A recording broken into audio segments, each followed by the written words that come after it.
सृष्टि का विस्तार किया ब्रह्मदेव ने। जब सृष्टि प्रकट होती है तो 10 सर्ग प्रकट हुए। सबसे पहले भागवत जी में 10 सर्गों का वर्णन किया गया, बहुत विस्तार है। और उसके बाद काल निरूपण किया गया। कहा कि जो काल गणना है वह कैसी है। कहा कि 2 परमाणुओं का एक अणु होता है और 2 अणुओं का एक त्रिश्रेणु होता है।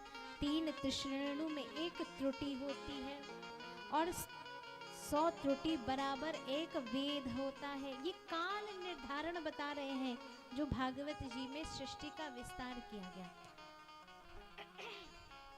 और 3 वेद बराबर एक लव होता है, एक लव 3 लव बराबर एक निमिष होता है और 3 निमिष बराबर एक क्षण होता है और 5 क्षण बराबर एक काष्ठा, 10 काष्ठा बराबर एक लघु, 15 लघु बराबर एक नाडिका, 6-7 नाडिका का एक प्रहर होता है। प्रहर समझते हो ना, एक प्रहर होता है और 4 पहर का एक दिन होता है।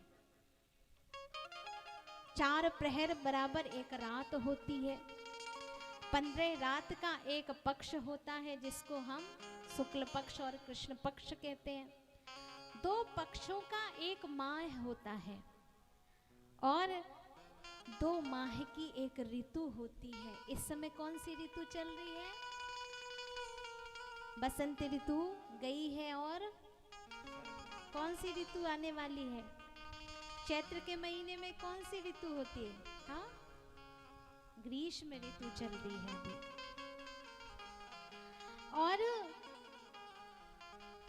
6 माह है, 3 ऋतुओं का एक अयन होता है। एक उत्तरायण, दूसरा दक्षिणायन। अभी इस समय क्या चल रहा है? थोड़ा तेज बोला करो, क्या चल रहा है? दक्षिणायन चल रहा है कि उत्तरायण चल रहा है? क्या चल रहा है पता ही नहीं। उत्तरायण चल रहा है। और ये देवताओं के रात दिन होते हैं। इस प्रकार ग्रह नक्षत्र ताराओं के बीच में सूर्य भगवान पूरे चक्र घूमते रहते हैं।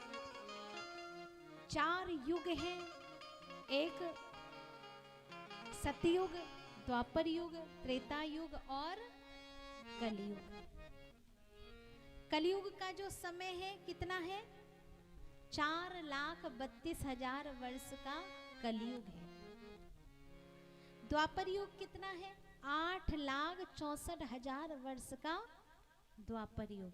त्रेता युग 12,96,000 वर्ष का त्रेता युग।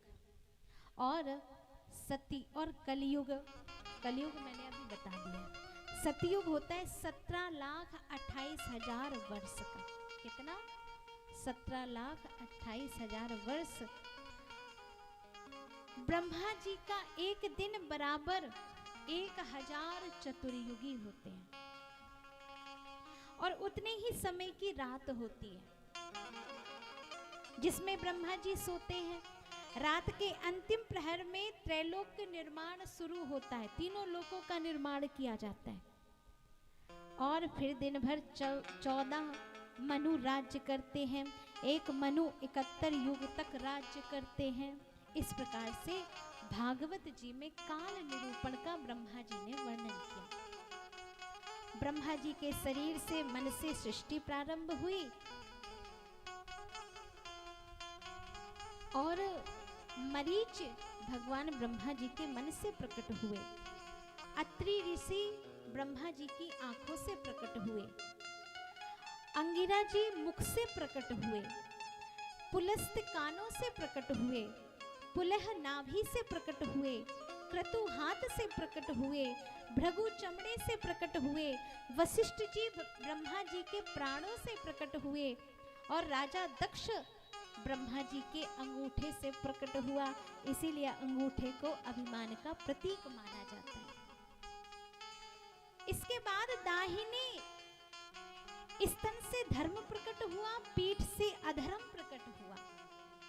इसीलिए जब मंदिर जाते हैं तो भगवान विग्रह को पीठ करके वापस नहीं लौटते, क्योंकि पीठ में अधर्म का वास होता है।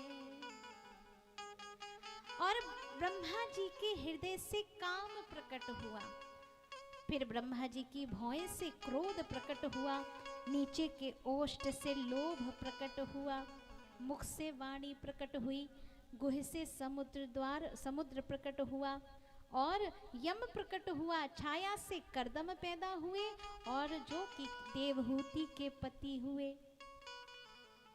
4 वेद उत्पन्न हुए। कौन कौन से? यजुर्वेद, सामवेद, अथर्ववेद और ऋग्वेद। 4 वेद प्रकट उत्पन्न हुए। फिर शास्त्र, मंत्र, स्तोत्र, आयुर्वेद, धनुर्वेद, गांधर्व, शिल्प कर्म, ये सभी उत्पन्न हुए। और यज्ञ के 4 कर्म प्रकट हुए, 4 आश्रम प्रकट हुए, ब्रह्मचर्य आश्रम, गृहस्थ आश्रम, वानप्रस्थ आश्रम और संन्यास आश्रम। शास्त्र कहता है कि ब्रह्मचर्य आश्रम 25 वर्ष तक विद्यार्थी को ब्रह्मचर्य व्रत का पालन करके वेद, उपनिषद, पुराण, गीता, भागवत शास्त्रों का अध्ययन करके फिर गृहस्थ जीवन में प्रवेश करना चाहिए। और 25 से 50 वर्ष तक गृहस्थ जीवन का अच्छे से उपभोग करो। ये लोगों को घर द्वार छोड़कर कोठी परम शक्तिपीठ ओमकारेश्वर में सेवा देनी चाहिए,